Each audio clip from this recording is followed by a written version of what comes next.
Good morning, students. Once again we continue our online class after a long gap. Before Pongal, in a regular class we discussed about the urine formation. Just remember, the urine formation is one of the important physiological process in our body that can be takes place by the following three steps. One is the glomerular filtration, next one is the tubular reabsorption, third one is the tubular secretion. அப்படி மூணு steps. இது ஒரு 2 mark क्वेश्चनல கேட்பாங்க. Glomerular filtration, tubular reabsorption, then tubular secretion. இதுல first step என்னன்னு கேட்டீங்கன்னா glomerular filtration. From that word we can understand where does it takes place in the glomerulus region. The glomerulus is the network of capillaries found in the cavity of the Bowman's capsule. The Bowman's capsule is cup மாதிரி இருக்கும். இங்க பாருங்க, இதான் Bowman's capsule. இந்த படத்துல பாத்தீங்கன்னா இது Bowman's capsule. இந்த கப் மாதிரி இருக்கிறது. அதுக்குள்ள இருக்கக்கூடிய இந்த நெட்வொர்க் ஆஃப் capillaries தான் glomerulus. So the ultrafiltration that takes place in the glomerulus region of the Bowman's capsule, it is one of the important life process. So this the Malpighian capsule is called as the biological filter. Note பண்ணிக்கீங்க, the biological filter அப்படினு கேட்டா that is the Malpighian capsule. During the glomerular filtration, the dissolved substances in the blood and also the excess amount of water in the blood become filtered அப்படினு சொல்றாங்க. For this glomerular filtration there is no need of energy, so that is a passive process. The fluid that leaves the glomerular capillary enter into the Bowman's capsule is called as the glomerular filtrate அப்படினு நம்ம சொல்லிருந்தோம். இதெல்லாம் regular கிளாஸ்லயே நடத்தி இருக்கிறேன். இதுல பாத்தீங்கன்னா இப்ப nephron ஸ்ட்ரக்சர்னு பார்க்கும்போது அதுல இங்க பாருங்க, இந்த ஸ்ட்ரக்சர்லயே பாத்தீங்கன்னா ஒன்னு அஃபரண்ட் ஆர்டரியோல். இந்த அஃபரண்ட் ஆர்டரியோல் உள்ள போகுது, அப்புறம் பிரிஞ்சிருது, மறுபடியும் ஒன்னா சேர்ந்து இஃபரண்ட் ஆர்டரியோலா வெளியில வரும். So the glomerulus formed from the afferent arteriole and emerged out as a efferent arteriole. Okay, formed from the afferent arteriole, emerged out as a efferent arteriole. இதெல்லாம் நம்ம பார்த்திருக்கிறோம்.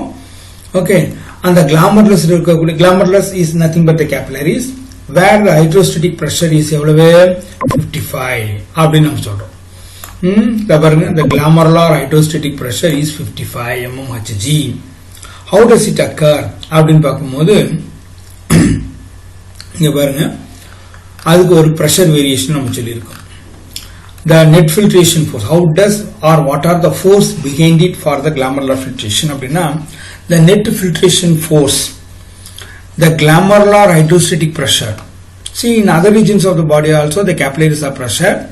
When compared to that, the glomerulus is somewhat different because the glomerulus region, the capillaries are in the compact manner. ரொம்ப நெருக்கமா அமைஞ்சிருக்கும். So the hydrostatic pressure of the afferent glomerular arteriole is 55. இங்க கொடுத்திருக்கும் பாருங்க.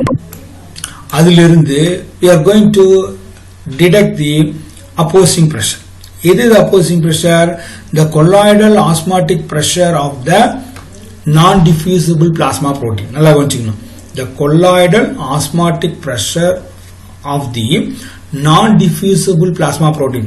பிளாஸ்மாவிலிருந்து ஊடுருவி வெளிவர இயலாத புரோட்டீன்களால் ஏற்படக்கூடிய அழுத்தம், that is 30. That is எவ்வளவு 30. அதே போல the capsular hydrostatic pressure because of the dense arrangement of the capillaries, அதனால ஏற்படக்கூடிய பிரஷர் எவ்வளவு ஒரு 15. இங்க கொடுத்திருக்காங்க பாருங்க 15. So total these are the two opposing pressure, that is 30 plus 15, that is totally 45. About 55 minus 45 is the 10 is the net filtration force அப்படினு சொல்லுவாங்க. இப்ப as the result of the glomerular filtration the fluid is obtained, that is called as the glomerular filtrate. How much as glomerular filtrate is formed? See, 180. இங்க பாருங்க 180 liters னு கொடுத்திருக்கோம். எவ்வளவு form ஆகுது? 180. Kidney produce about the 180 liters of glomerular filtrate in 24 hours. அதை நம்ம இங்க எப்படி சொல்லலாம் அப்படின்னு பார்த்தா, see the effective glomerular pressure of net filtration force is the 10 சொல்லியாச்சு. The glomerular filtration rate, that means GFR அப்படின்னா how much of glomerular filtrate is formed from our kidney within a minute, by a single minute, per minute from all the nephrons of the both the kidney. நல்லா கொஞ்சம் இத share பண்ணிருக்கேன் பாருங்க. Glomerular filtration rate, that means the GFR is the volume of filtrate formed within a minute in all the nephrons of both the kidney. இது ஒரு டெஃபினிஷனா கேட்கலாம். ரெண்டு கிட்னில இருக்கக்கூடிய நெஃப்ரான்ல இருந்து ஒரு நிமிஷத்துல how much of glomerular filtrate is formed அப்படினு கேட்டா that is 125 ml per minute. 125 ml per minute இங்க கொடுத்திருக்காங்க பாருங்க. 125 ml per minute. அப்போ 125 ml per minute அப்படிங்கும்போது per hour கணக்கு போட்டுங்க. அதே போல 24 hours per day அப்படி பார்த்தோம்னா தான் that is equal to 170 to 180 liters per day from our kidney. Nearly 170 to 180 liters of glomerular filtrate is formed. Okay, right. இப்போ நல்லா கவனிச்சீங்க. Blood from the glomerulus is passed out through the efferent arteriole அப்படின்னு சொன்னோம். நல்லா பாருங்க.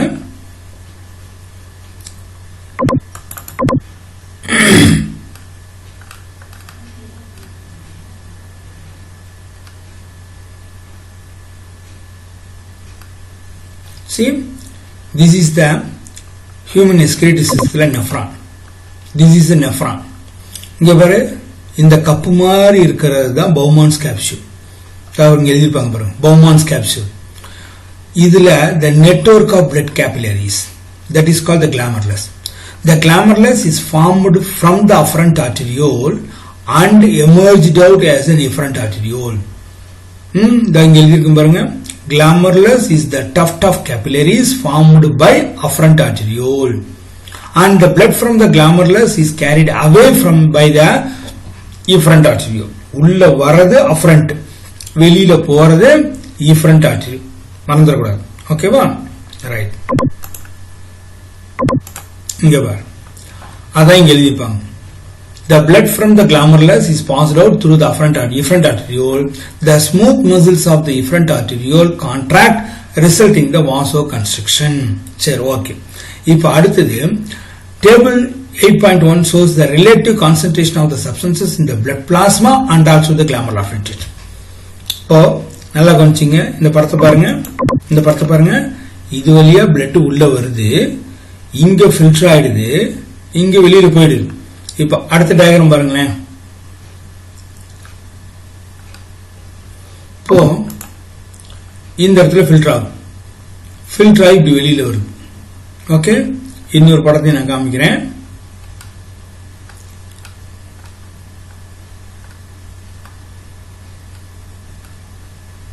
நல்லா கவனிங்க. நெஃப்ரானோட structure பார்ப்போம்.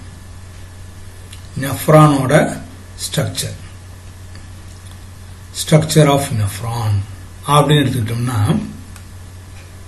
இந்த படத்தை பாருங்க. இது கிளாமர்லெஸ், இது கிளாமர்லெஸ் ரீஜியன். இதுல அஃபரண்ட் ஆர்டீரியோல் போய் இஃபரண்ட் ஆர்டீரியோலா வெளியில வருது. அஃபரண்ட், இந்த படத்தை நல்லா கேர்ஃபுல்லா கவனிங்க. அஃபரண்ட் ஆர்டீரியோல் உள்ள போயிட்டு கேப்லரிஸா டிவைட் ஆயிட்டு மறுபடியும் இந்த கேப்லரிஸ்லாம் ஒன்னா இணைஞ்சு என்ன வரும், இஃபரண்ட் ஆர்டீரியோல். This efferent arteriole once again divided into branches going to cover the entire length of the uriniferous tubule. இந்த ப்ளூ கலர்ல போட்டிருக்கு பாத்தீங்களா, அது uriniferous tubule. இந்த uriniferous tubule ஃபுல்லா சரவுண்ட் ஆயிருக்கும். அந்த நெட்வொர்க் ஆஃப் கேபிலரிஸ்ல பாத்தீங்கன்னா இந்த ஹென்லிஸ் லூப்ல இருக்கிற ஏரியா மட்டும், the network of capillaries that surround the Henle's loop is called vasa recta, that was in the medullary region of the kidney. இங்க இருக்கிறது எல்லாமே என்ன sir, that means the network of capillaries around the PCT and also the DCT, that means the proximal convoluted tubule and also the distal convoluted tubule, that is the peritubular capillaries. இது நல்லா கவனிச்சுக்கீங்க. The capillaries arise from the efferent arteriole going to cover the loop of Henle is called as the vasa recta.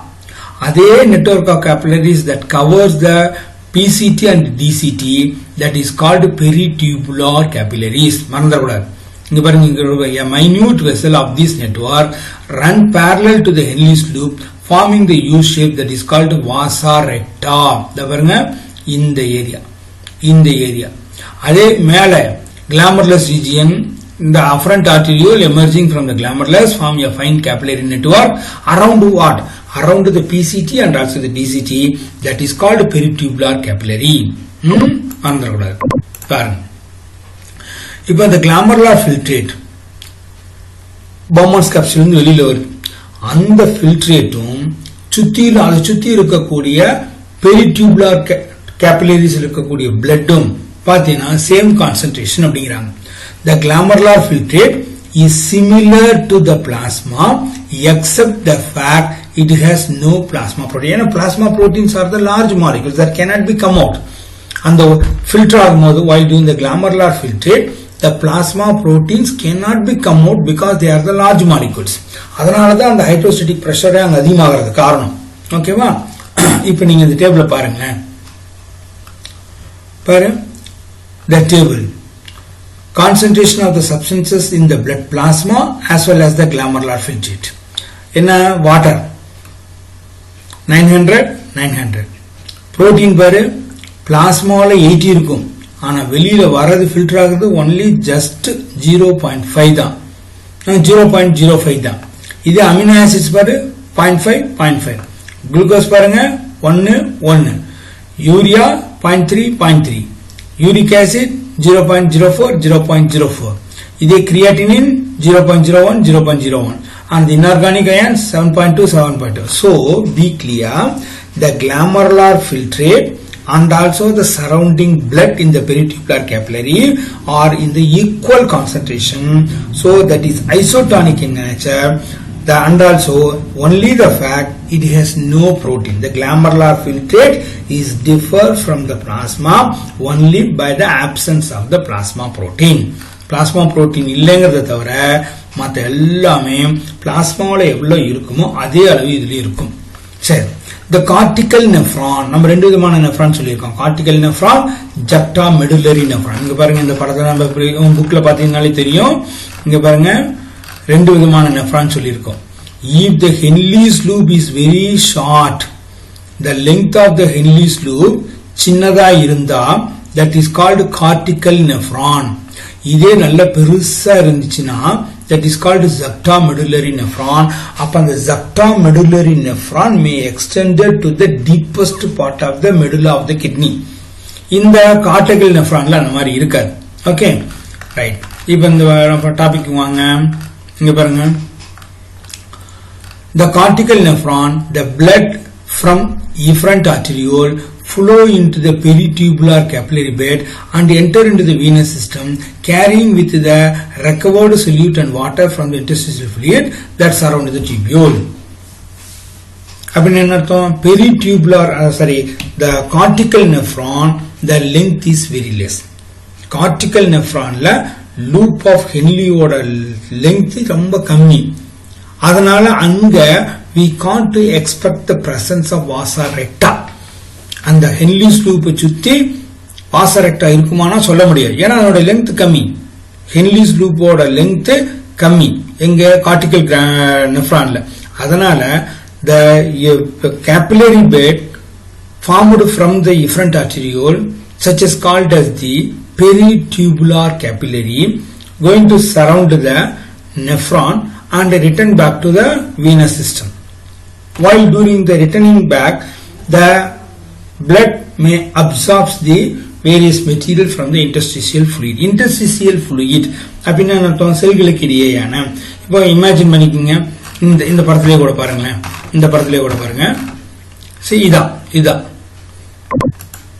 இந்த படத்துல பாத்தீங்கன்னா இந்த nephron இருக்கு பாத்தீங்களா? இந்த நெஃப்ரானுக்கு இடைப்பட்ட இடம் எல்லாமே இன்டர்ஸ்டிஷியல் செல்ஸ் தான். Interstitial fluid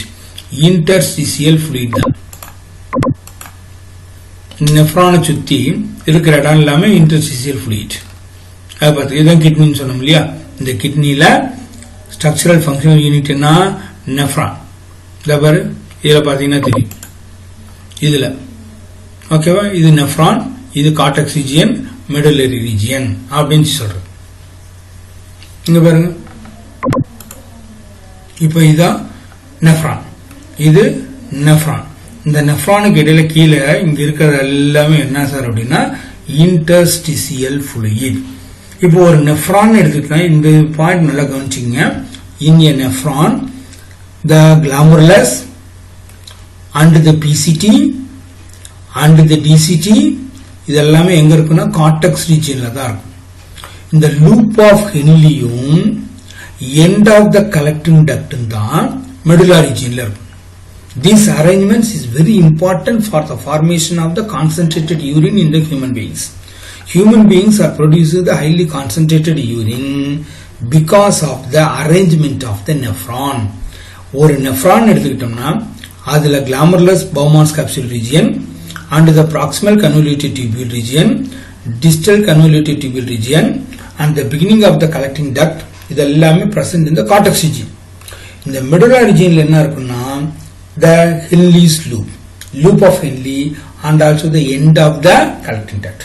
This arrangement are helpful to produce the concentrated urine. மறந்துடக்கூடாது. Okay, right. இப்போ பாருங்க. இப்போ glomerular filtrate மூலமா glomerular filtration மூலமா glomerular filtrate form ஆயிடுச்சு.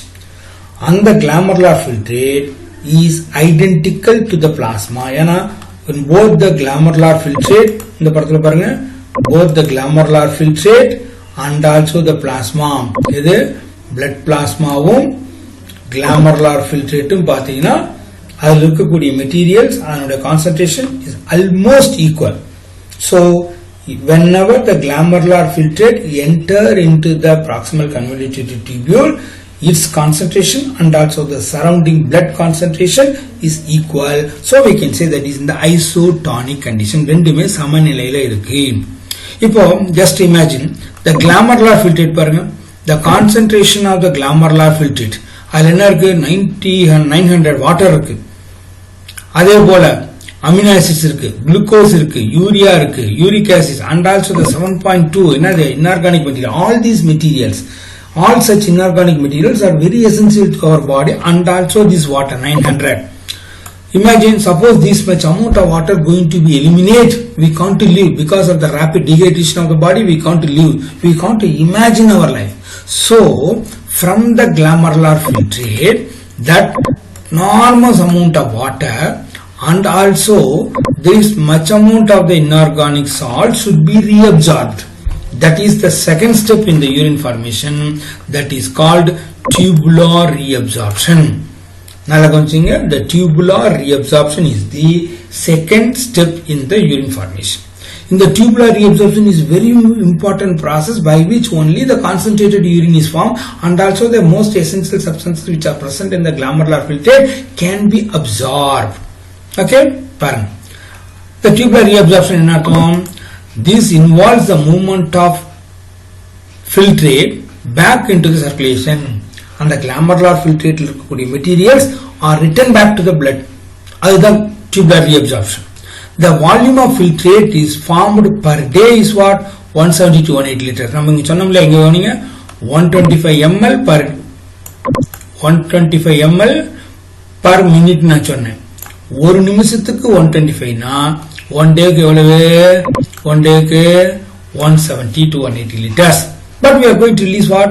How much of our urine? Only 1.5 liter. Per day, a normal man going to eliminate only 1.5 to 2 liters of urine. But actually filtrate ஆகிறது nearly 170 to 180 liter. 170-180 liter filter ஆனாலும் from our kidney, we are going to eliminate just only the 2 liters of urine per day. From that we can understand that enormous amount of water from the glomerular filtrate can be reabsorbed. That is very important. That means nearly 99% of the glomerular filtrate that has to be reabsorbed by the renal tubules and it contains certain nutrients which are essential for the body. This is called as the selective reabsorption. எதெல்லாம் உடலுக்கு தேவையோ அதெல்லாம் தேர்ந்தெடுத்து உறிஞ்சு கொள்ளப்படுகிறது. While the glomerular filtrate pass through the uriniferous tubule by the surrounding blood in the peritubular capillary and also the vasa recta, the materials can be reabsorbed. That is called selective reabsorption or the tubular reabsorption. யார் மூலமா? The reabsorption takes place by the tubular epithelial cells. இதை அன்லைன் பண்ணிக்கணுங்கன்னு. tubular என்ன அர்த்தம்? uriniferous tubule அதனுடைய சுவர்ல இருக்கக்கூடிய epithelial cells and different segment of the nephron என்ன? some of them are in the proximal convoluted tubule or in the descending limb of Henle's loop அல்லது ascending limb of Henle's loop or in the proximal and distal convoluted tubule or in the collecting duct. So these are the tubular structure. Its wall is made up of epithelial cells. By these epithelial cells, the substances can be reabsorbed. Either by in the share பண்ணிருக்கேன் பார், எந்த முறையில உறிஞ்சு கொள்ளப்படுகிறது? How, by what way the materials are absorbed from the glomerular filtrate அப்படின்னா, some of the materials are absorbed by the active transport, some of them are by the passive transport or by the diffusion or by the osmosis. இத மட்டுமே ஒரு 2 மார்க்ல கேட்கலாம். By what process the materials are absorbed from the glomerular filtrate அப்படின்னா, either by the active transport or the passive transport or diffusion and the osmosis. ஒரு 2 mark क्वेश्चनல கேட்கலாம். சரி, okay. From the proximal convoluted tubule what kind of the materials are absorbed? இங்க பாருங்க.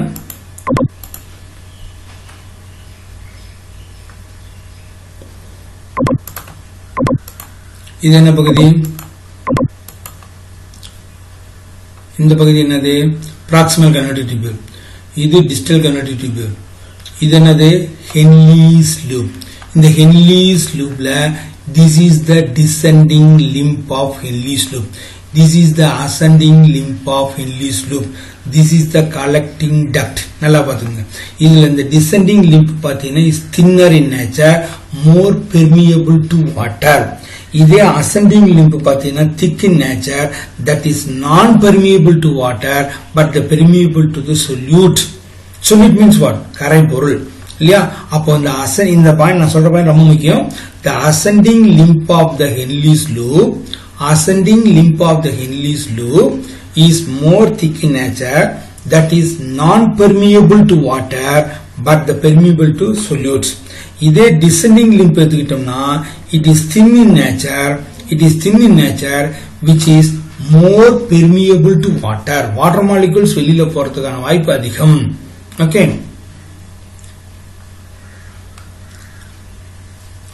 நான் தான் சொன்னேன். இந்த படத்துல நல்லா பாருங்க. இந்த Bowman's capsule, இது proximal convoluted tubule, distal convoluted tubule. இது எல்லாமே எங்க இருக்கும்? cortex regionல இருக்கும். இதே Henle's loopம் collecting duct எங்க இருக்கும்? medulla region.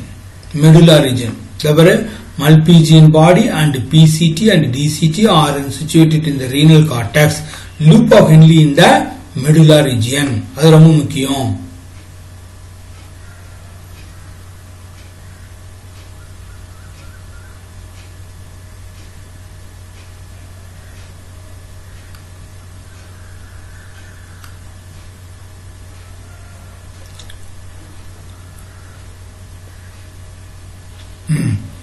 — 180 liters filter. From the filtrate, glucose, amino acids, sodium, etc. are reabsorbed actively and nitrogenous waste are passively. Some of them are absorbed by the active transport, some of them are absorbed by the passive transport. Passive reabsorption of water occur in the initial stage of the nephron. Initial stage of the nephron in the proximal convoluted tubule. இந்த படத்தை பார்த்தீங்கன்னாலே தெரியும். This is the glomerulus region. இங்க நெல்லியா போட்டிருக்கிறது என்னது? PCT.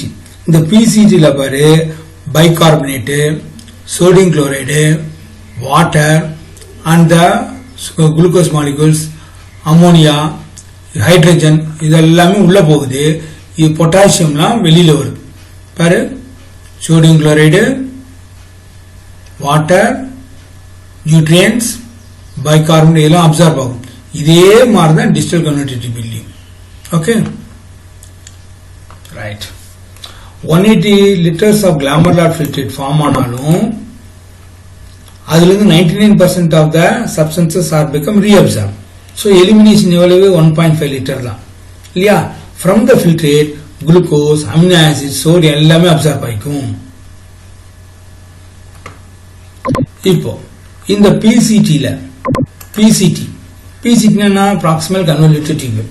In the proximal convoluted tubule, what are the materials are absorbed? See, the reabsorption of the most of the nutrients and 70 to 80% of the electrolytes and water. In the point, maximum amount of substances become reabsorbed from the proximal convoluted tubule. In the glomerular filtrate materials, maximum amount of materials are greatly reabsorbed in the proximal convoluted tubule, nearly 70 to 80% of the electrolytes. Simple cuboidal brush border segment of PCT increasing the surface area for the reabsorption. In the brush border, ஏனா அங்க இருக்கக்கூடிய epithelial cells பாத்தீங்க வெச்சுக்கோ. Epithelial cells brush border segment are microvilli are present. So they are looking like a brush border. அப்படி இருக்கனால the surface area become increased, so more materials can be reabsorbed.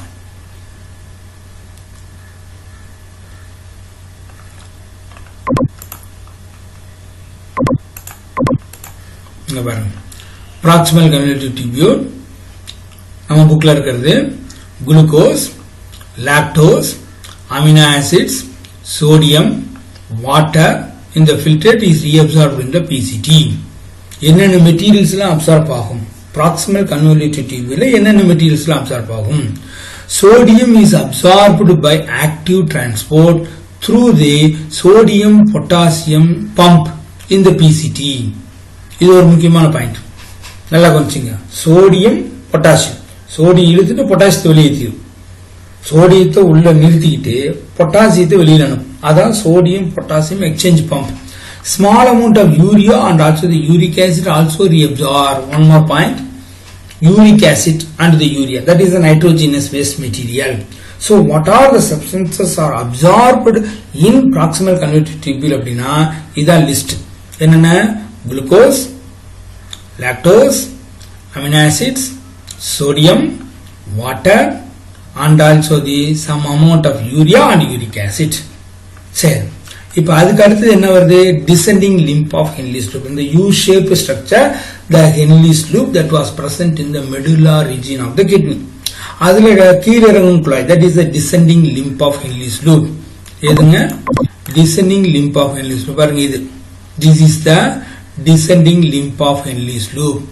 இந்த descending limb of Henle's loop நான் சொல்லியிருக்கிறேன் is more permeable to water but almost impermeable to electrolytes. Electrolytes impermeable. That means the inorganic materials. Okay, this concentrate the filtrate. நல்லா கொஞ்சம் ஏன் அப்படி சொல்றோம்னா இந்த point பாருங்க. The loop of Henle maintaining the high osmolarity of the medullary interstitial fluid. இங்க பாரு, this is the descending limb of Henle's loop. It is the ascending limb of Henle's loop. இப்ப சுத்தியிலும் இருக்கிறது fluid. Okay, அந்த fluid தான் நம்ம என்ன சொல்றோம்? interstitial fluid. அதனுடைய osmolarity மெயின்டைன் ஆகிறது எப்படின்னா இங்கதான் தான் கொடுத்திருக்காங்க பாரு. loop of Henle helpful to maintaining the high osmolarity of the medulla region of the kidney. இப்போ நம்ம புக்லயே நீங்க பாருங்க, நம்ம புக்லயே osmolarity னா என்னன்னு கொடுத்திருப்பாங்க. அதை நம்ம தெரிஞ்சுக்கணும். osmolarity, the solute concentration of the solution of water is known as the solution osmolarity. ஒரு சொல்யூஷன் அப்படின்னா ஒரு கரை திரவம் இல்லையா, அதுல தண்ணியில போட்டு கரைச்சிருக்கும். அதுல ஒரு கரை பொருள்ல சரி இந்த ஒரு திரவத்துல என்னென்ன பொருள் கரைஞ்சிருக்கு, எவ்வளவு கரைஞ்சிருக்கு, அதுதான் ஆஸ்மாலாரிட்டி. இது ஒரு 2 மார்க் क्वेश्चंसல கேட்பாங்க. The solute concentration of a solution of water is known as the solution osmolarity. அதை எப்படி மெஷர் பண்ணலாம் அப்படின்னா பாரு, millions mole per liter, millions mole per liter, that is MOSM per liter. osmolarity, osmolarity ஒரு கரை திரவத்துல எவ்வளவு கரைபொருள்கள் கரைஞ்சிருக்கு அப்படிங்கிறது தான். ஓகே, இப்போ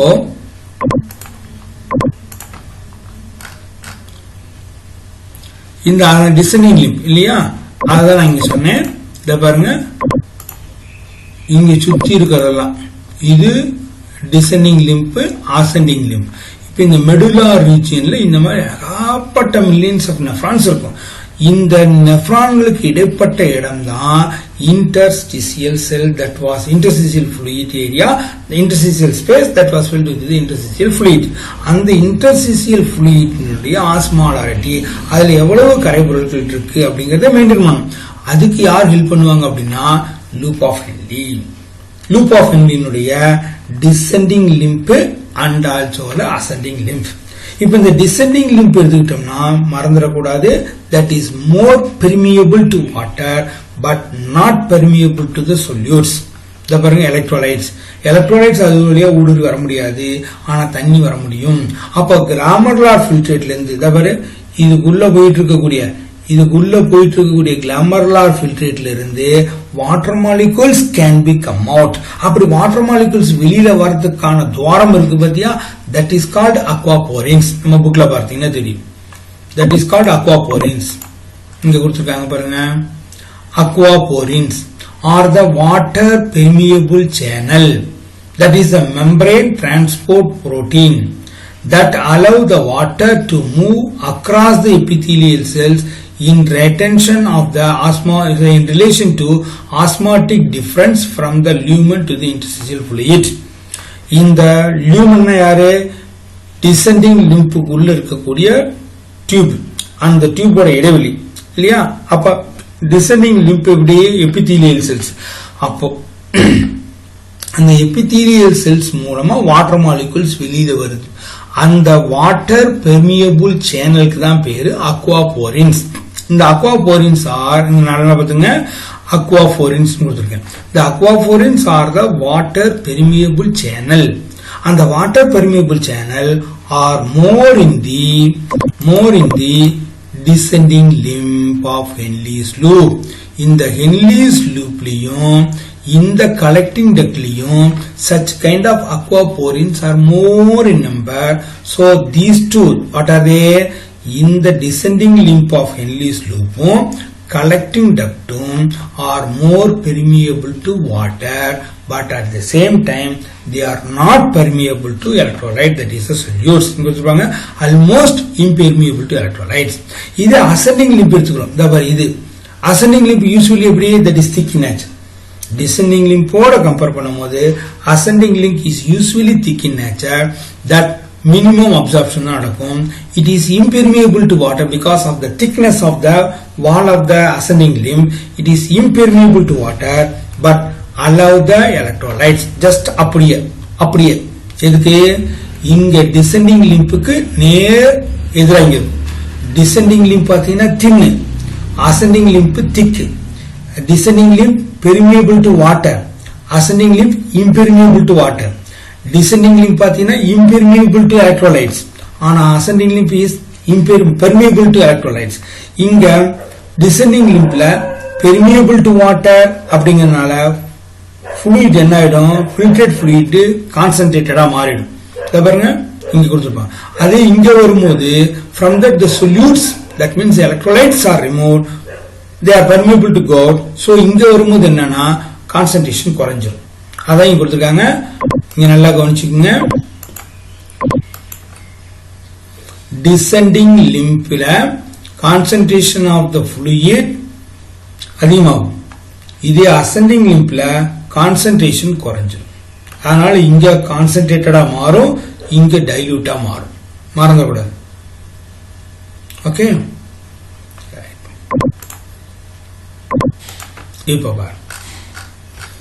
descending limb of Henle's loop is permeable to water due to the presence of aquaporins. In the descending limbல more number of the aquaporins இருக்கிறதுனால water molecules வெளியில வர முடியும். But they are not allow the movement of solute, but not permeable to salt. அப்போ water நிறைய வெளியில வந்துறதுனால water is lost in the descending limb of Henle's loop. Hence sodium chlorine get concentrated in the fluid. So நல்லா கவனிச்சிங்க, இந்த இடத்துல எழுதி வச்சுக்கோங்க. The glomerular filtrate become highly concentrated in the descending limb of Henle's loop. அப்போ what is the condition of the glomerular filtrate in descending limb அப்படினா hypertonic, because the concentration of the fluid is increased. So இந்த இடத்துல bracket போட்டு எழுதிக்கீங்க, the glomerular filtrate is hypertonic. இதே next region ascending limb னு சொல்றோம். Ascending, already I told, ascending limb is the thick in nature, not permeable to water but more permeable to solutes. அப்போ solutes, that is the sodium chloride எல்லாம் வெளியில வர the fluid become diluted. அப்போ இந்த இடத்துல நீங்க பாருங்க, எழுதிங்க, இங்க கொடுத்திருக்கு பாரு, ascending limb of Henle's loop is impermeable to water but permeable to solutes such as the sodium, chloride, potassium, etc. So இந்த இடத்துல bracketல போட்டு the glomerular filtrate is hypotonic. Hypo, இங்க என்ன சொன்னோம், இந்த இடத்துல descending limbல hypertonic, இது ascending limbல என்ன எழுதிக்கலாம், hypotonic அப்படின்னு எழுதிக்கலாம். Next after the ascending limb, the next part is the distal convoluted tubule, and the distal convoluted tubule present in the cortex region, medullary region la kediyadhu. Like the proximal convoluted tubule, the distal convoluted tubule also present in the cortex region. Next to the ascending limb of Henle's loop, the part is the distal convoluted tubule that recover the water and secrete the potassium into the tubule. The secretion of potassium garda tubular secretion நம்ம சொல்லுவாங்க. secretes the bloodல இருந்து, ஏனா இந்த இடத்துல sodium absorb ஆகும், ஒவ்வொரு sodium molecules absorb ஆக potassium வெளியேறும். The secretion of potassium, that means the tubular secretion. Okay, sodium chloride and water remain in the filtrate of the PCT. அது உறிஞ்சினது மீதி இன்னும் இருக்கும். The sodium chloride இருக்கு, water also present in. அதெல்லாம் எங்கன்னா collecting duct மறுபடியும் உறிஞ்சிக்கொள்ளும். 1 second from the collecting duct, the water molecules are absorbed. Say, most of the reabsorption from this part is depend upon the body's need and regulated by the hormone. Very important point. In the distal convoluted tubule, அடுத்து வரக்கூடிய collecting ductலையும் how much of water molecules can be reabsorbed அப்படிங்கறது யாரை பொறுத்துனா நம்மளுடைய உடல்ல இருக்கக்கூடிய வாட்டரோட கண்டிஷன்ஸை பொறுத்து, how much of water is needed அப்படிங்கறத பொறுத்து. அதை ரெகுலேட் பண்றது யாருன்னா hormone, that is called as the ADH, anti-diuretic hormone from the pituitary. Okay, இந்த இடத்துல என்ன நீங்க குறிச்சு வச்சீங்க, anti-diuretic hormone ADH அப்படின்னு சொல்றோம். ஓகே, நல்லா கவனிச்சுங்க. இந்த distal convoluted tubule mostly the water is absorbed and the potassium is eliminated. இந்த சோடியம் அதெல்லாம் போன செஞ்சு நடந்ததுக்கு அப்புறமேலும் much amount of the sodium chloride and also the water is retained that can be reabsorbed in the collecting duct. In the distal convoluted tubule, what are the materials and especially the water molecule, how much of water molecule become reabsorbed, that depend upon the bodily need and also the hormone action. Reabsorption of bicarbonate takes place to regulate the blood pH. ஏன்னா bicarbonate provide the alkalinity இல்லையா, blood ஓட nature என்ன, alkalinity தான். blood ஓட nature is alkalinity, pH is 7.4. அப்போ blood acidic nature இருக்க கூடாது, alkaline nature தான் இருக்கணும். alkaline natureனா bicarbonate வேணும். So from the glomerular filtrate, once again the bicarbonate molecules are absorbed in the distal convoluted tubule. Homeostasis of the potassium and also the sodium into the blood is also regulated in this region. நான் சொல்லல, sodium molecules absorb ஆக potassium molecules வெளியில போகும்.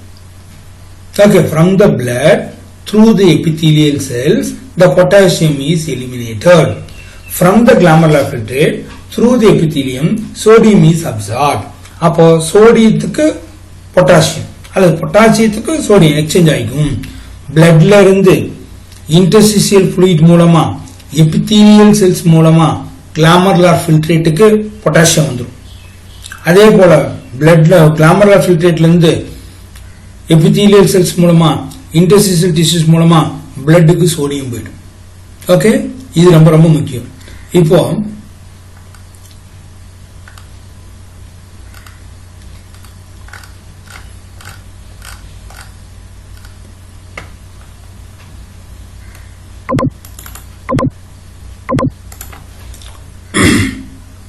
இந்த படத்தை பாருங்க. இந்த படத்தை பார்த்தீங்கன்னா தெரிஞ்சிடும். See, this is the nephron, you know. In this nephron, this is the glomerular region. This is the proximal convoluted tubule. It is descending lymph. It is an ascending lymph.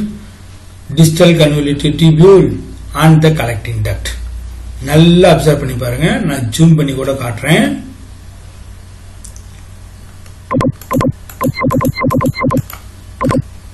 இங்க பாருங்க, the proximal convoluted tubule. இங்க போட்டுருங்க பாருங்க, proximal convoluted tubule. Glucose, amino acids, phosphate, bicarbonate இதெல்லாம் கிளாமர்லார் filtrate விட்டு வெளியில வருது. அதே போல sodium, chlorine, potassium, ascorbic acid இதெல்லாம். அதே சமயத்தில் from the interstitial fluid, that means the blood ல இருந்து ஹைட்ரஜன் அயான் போயிடுச்சுனாலே bloodல இருந்து ஹைட்ரஜன் அயான் போயிடுச்சுனாலே அசிடிட்டி மறைஞ்சிடும், அல்கலைனிட்டி தான் வரும். ஸோ bloodல இருந்து ஹைட்ரஜனும் கிளாமருலர் ஃபில்ட்ரேட்டுக்கு போயிடும், அமோனியா போகுது, கிரியாட்டினின் உள்ள போகுது. So these are the actions that takes place in the proximal convoluted tubule. அதே descending limb of Henle's loop பார்த்தீங்கன்னா water molecules are coming out. ஏன்? இந்த descending limb of Henle's loop is more permeable to water because in the descending limb of Henle's loop the aquaporins are water movement channel அப்படின்னு சொல்றது. aquaporins அது நிறைய இருக்கு. So water molecules வெளியில வரும். இதே ascending limb of Henle's loopல பாரு water வெளியில வர முடியாது. என்னதான் வரும்? solutes, sodium, chlorine, potassium, magnesium, calcium, these are very important for our body. So these molecules are come out. அதே அடுத்தது பாரு descending limb of Henle's loop. Descending limb of Henle's loop once again present in the cortex region. இங்க கொடுத்துருக்கோம். இந்த proximal convoluted tubule, distal convoluted tubule எல்லாமே cortex regionல. இந்த கோடு போட்டு பிரிச்சிருப்பாங்க பாரு, கோடு போட்டு பிரிச்சிருப்பாங்க. ஓகே, இப்போ அந்த கோடு கீழே இருக்குது என்னது? Medulla region. மெடுலா ரீஜன்ல என்ன இருக்கு பாரு? Henle's loop and also the collecting duct. இல்லையா? அப்போ அந்த proximal convoluted tubule நடக்கிற மாதிரி தான் distal convoluted tubule also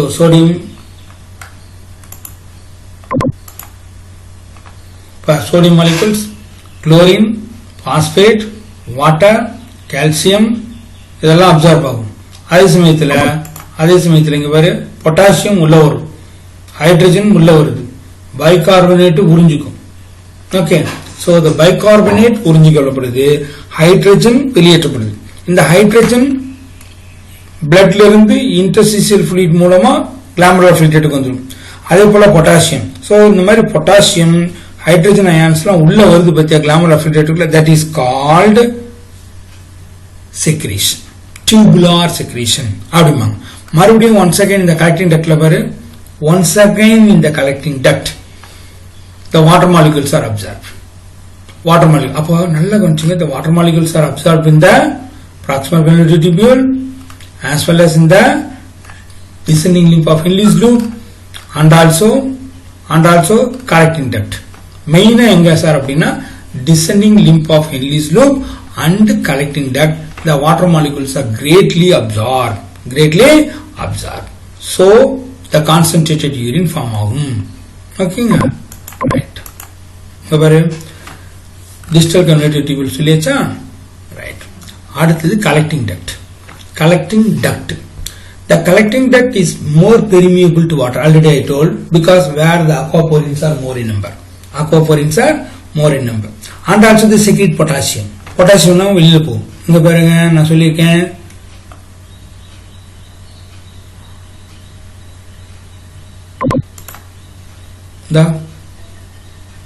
potassium bar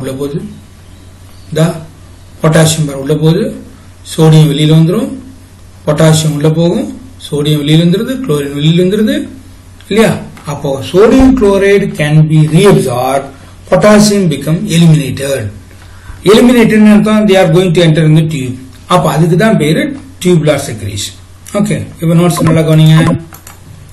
In collecting duct, more permeable to water, so water molecules are greatly absorbed. That was under the control of the ADH hormone from the pituitary, and also potassium elimination.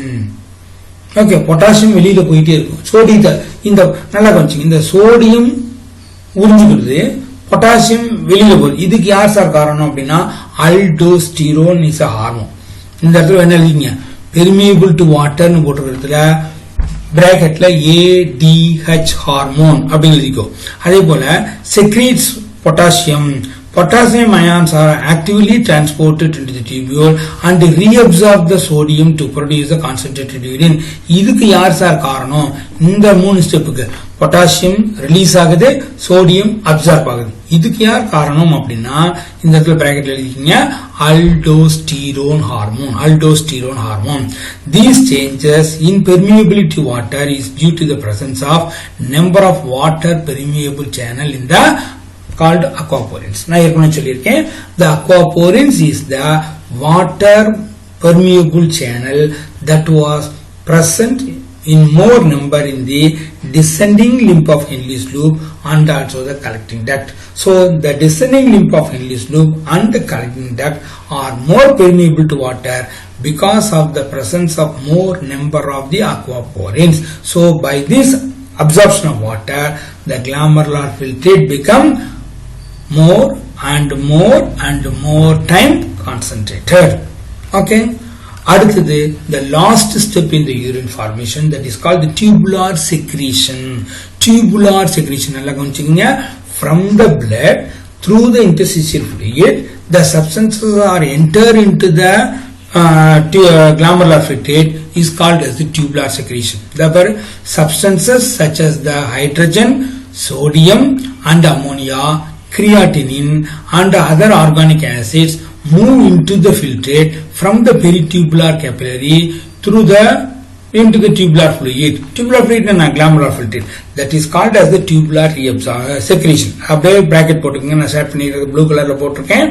This is called the substances such as the hydrogen and potassium and ammonia and creatinine and other organic acids are moved from the peritubular capillary to the tubular fluid, that is called tubular secretion. இந்த படத்துல பாருங்க, இந்த பாரு sodium chloride வெளியிடுது, ஆனா potassium உள்ள போகுது, hydrogen உள்ள போகுது. ஓகே, பைகார்பனேட் வெளியில வந்துடும். Bicarbonate are coming out. Instead of that, the sodium is enter. Sorry, hydrogen ions are enter. Potassium ions are enter. The potassium உள்ள போகுது, ஹைட்ரஜன் உள்ள போகுது, பொட்டாசியம் உள்ள போகுது, ஹைட்ரஜன் உள்ள போகுது. இல்லையா? from the peritubular capillary இருந்து glomerular filtrate உள்ள போகுது. So that is called tubular secretion. Tubular secretion.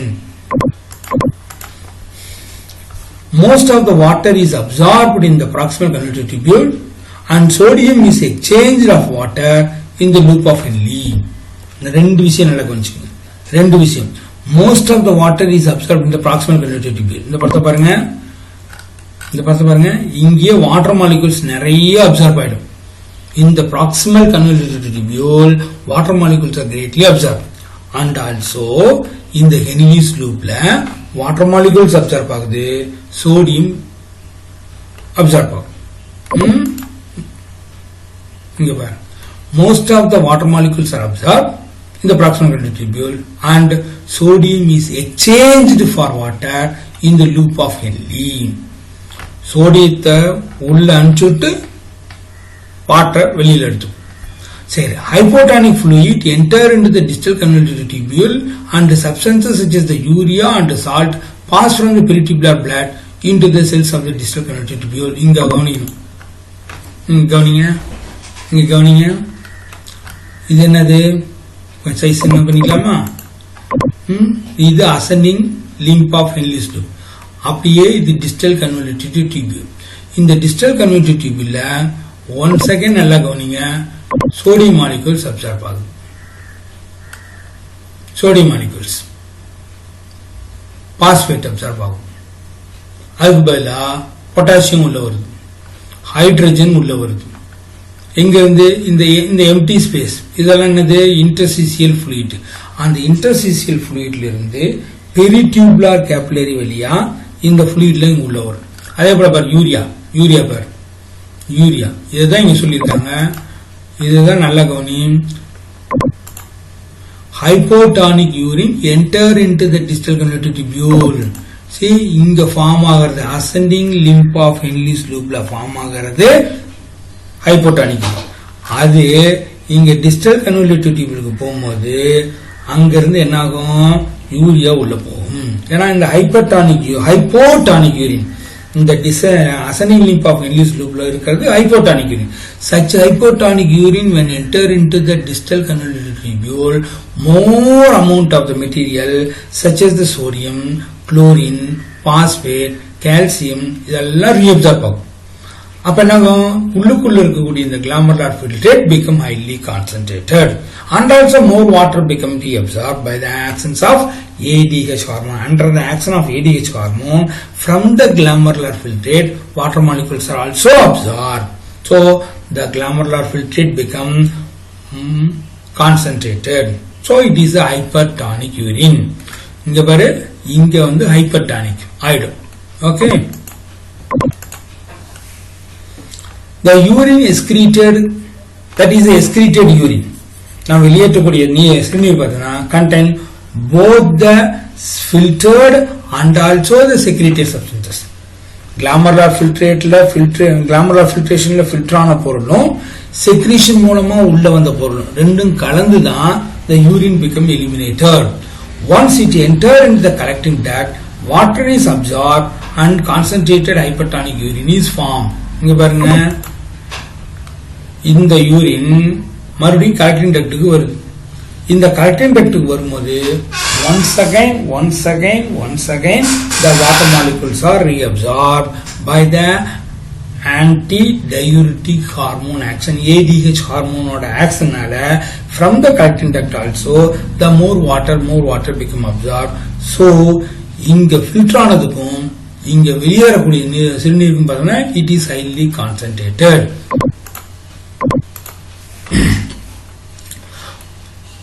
For every நல்லா கவனிச்சுக்கோ water is absorbed and concentrated hypertonic urine is formed எங்க collecting ductல. சரி இப்போ இந்த collecting ductல என்ன ஆகுது for every hydrogen ion secreted into the tubular filtrate sodium molecules are absorbed. என்னமே ரெண்டுமே positive. Okay hydrogen ions உள்ள வர சோடியம் வெளியில போயிட்டே இருக்கு. ஹைட்ரஜன் உள்ள வந்துச்சா சோடியம் வெளியில போகும், ஹைட்ரஜன் உள்ள வந்துச்சா சோடியம் வெளியில போகும். Okay right. hydrogen secreted combined அப்படி உள்ள வந்த hydrogen, okay, the hydrogen which is secreted into the tubular filtrate going to combine with the bicarbonate, hyphosphate, bicarbonate, biphosphate, ammonia கூட சேருது. சேர்ந்து என்னவா மாறுது பாரு, carbonic acid, phosphoric acid and NH4 மாறும். That means secreted hydrogen enter into the tubular filtrate going to fix with the bicarbonate, biphosphate oda சேர்ந்து carbonic acid, phosphoric acid இதெல்லாம் மாறும். இந்த ஆசிட் மாறதுனால தான் our excreted urine is acidic in nature. இப்போ நம்மளோட urine போய் நம்ம டெஸ்ட் பண்ணோம்னா எடுத்தோன்னே எழுதிருப்போம் it is acidic in nature. ஏன் சார் acidic in nature னா இதான் reason. Because of the secreted hydrogen going to fix with the bicarbonate and the biphosphate produce the carbonic acid and also the phosphoric acid. So our excreted urine is highly acidic. Since hydrogen ions get fixed with this, so it cannot be reabsorbed. உள்ள டியூப்ல வந்தது இந்த மாதிரி மாறினால அது மறுபடியும் ரத்தத்துக்கு போகாது. Okay, so ஒரு காரணம் நல்லா புரிஞ்சுக்கோ, our urine is highly acidic because of the secretion of hydrogen. Okay, right. இப்போ இந்த ஆஸ்மாரலிட்டி சொல்லிட்டேன், aquaporins சொல்லியாச்சு. இப்போ நம்ம இன்னொன்னு கவனிக்கணும். We are excreted what kind of the urine? acidic urine and also the concentrated urine. In the concentrated urine form ஆகிறதுக்கு என்ன காரணம்னா from the glomerular filtrate much amount of water can be reabsorbed. That can be takes place in the distal convoluted tubule and also the collecting duct. Sorry, the descending limb of Henle's loop and the collecting duct, because where the aquaporins are more in number. And also in the Henle's loop எங்க இருக்குன்னு சொன்னா medulla regionல. Okay, Henle's loop இந்த U shaped இருக்கும். Descending limb கீழ வரும், ascending limb மேல போகும். அதை சுத்தி என்ன இருக்கும்? The capillary bed. That is called vasa recta. Vasa recta. So this arrangement may produce the highly concentrated urine. That mechanism is called as the counter current mechanism. The formation of the concentrated urine is recompensed by the kidney by using the counter current mechanism. Okay? இதுக்கு முன்னாடி சில informations உங்களுக்கு நான் சொல்லிடுறேன் பாருங்க.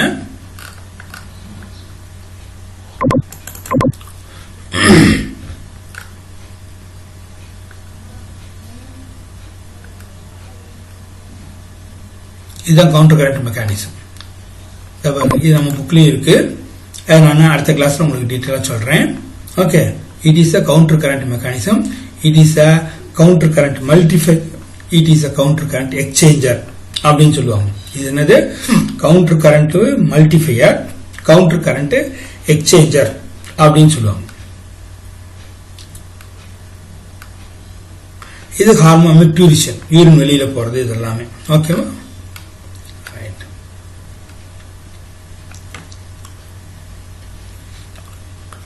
என்ன கொடுத்துருக்கோம்? cells of the PCT DCT maintaining the ionic concentration acid base balance. ஏன்னா பைகார்பனேட் வெளியில வருது. நல்லா கவனிச்சுங்க. இந்த படத்துல கூட பாருங்க, இந்த படத்துல கூட பாருங்க, பைகார்பனேட் பிளட்டுக்கு வந்துடும், ஹைட்ரஜன் fluid போயிடுது. So bicarbonate provide the alkalinity, hydrogen provide the acidity.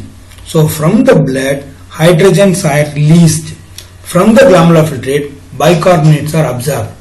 நம்ம blood என்ன கண்டிஷன்? alkaline.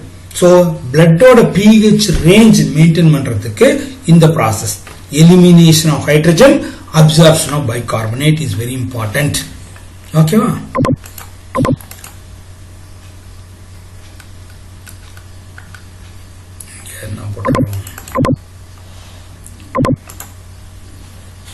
இந்த படம் தான் போட்டிருக்கோம், பார்த்தாச்சு. ஓகே,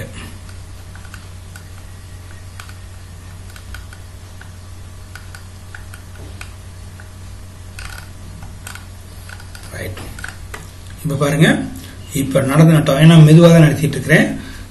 இப்போ இந்த யூரின் ஃபார்மேஷனுடைய ப்ராசஸ் முடிச்சாச்சு. இன்னும் அதுல ஒரே ஒரு part counter current mechanism, how the urine become highly concentrated அப்படிங்கறத பார்க்கணும். அது நெக்ஸ்ட் வீடியோல போட்டு நான் அனுப்பிச்சுடுறேன். ஓகேவா? இந்த டாபிக்கை திரும்ப திரும்ப நல்லா பாருங்க, புரியலன்னா கேளுங்க. Okay, it is very important process. Okay.